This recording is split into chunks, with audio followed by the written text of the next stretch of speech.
460,000 هکتار پسته داریم و میانگین پسته ما 400 کیلو خشک در هکتاره.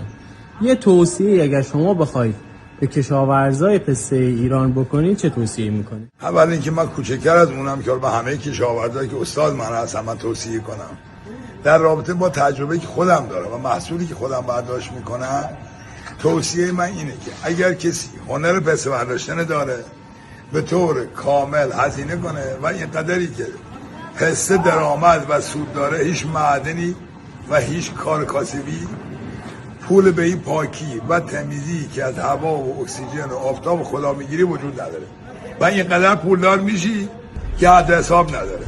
حالا اینی که بعد عمل کنم من توصیهم اینی که اگر میتونی کارشناسی با تجربه پیگیری کنی، خودتون بهترین پسر برداری، مخدوم صرف باش. اگر نمیتونی حداقل بده به کسی که کننده هست، اجاره بدین، بفروشین، چون اگر بخوای حالت میان مانده باش کار کنین چیزی جز بعد وقتی به ورشکستگی نیست.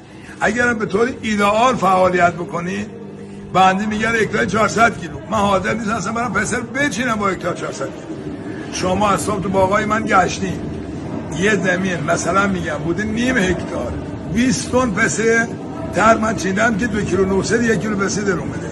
یا جاهای دیگه که مشهود بود براتون فیلم عکساش تو گوشی ها، بهترین محصول پسته هر هکتاری بنده در حال حاضر بین 15 تا 20 تن محصول پسته تر برمی‌دارم و سال آینده با 40-50% کمتر برمی‌دارم.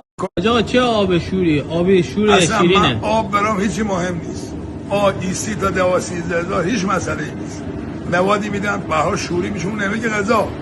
وقتی یه مقدار شوری داره، اگه سدیم زیاد بالا نباشه چیزایی بهش میدم که شور نباشه، غذایی بهش میدم شور نباشه. کود گاو میدم، اصلاح خاک بیشتری میکنم، آب سنگین تر میدم، بیپر میکنم که نمک دست درخت خارج میکنه و اسید میدم. بله شوری نمک که آبا رفته پایین، املاح کربنات به صلاحی که تو آب زیاد به وجود میاد باعث خرابی درخت میشه. ولی اینو میتونی با اسید دادن با مواد اینقدر علم و تکنولوژی پیشرفت کرده تو هر آب و زمین بد خوبی میشه بهترین محصول با کیفیت و مخدوم صرفه ما برداریم که الحمدلله من به این نتیجه رسیدم که دارم برداشت. خیلی ممنون.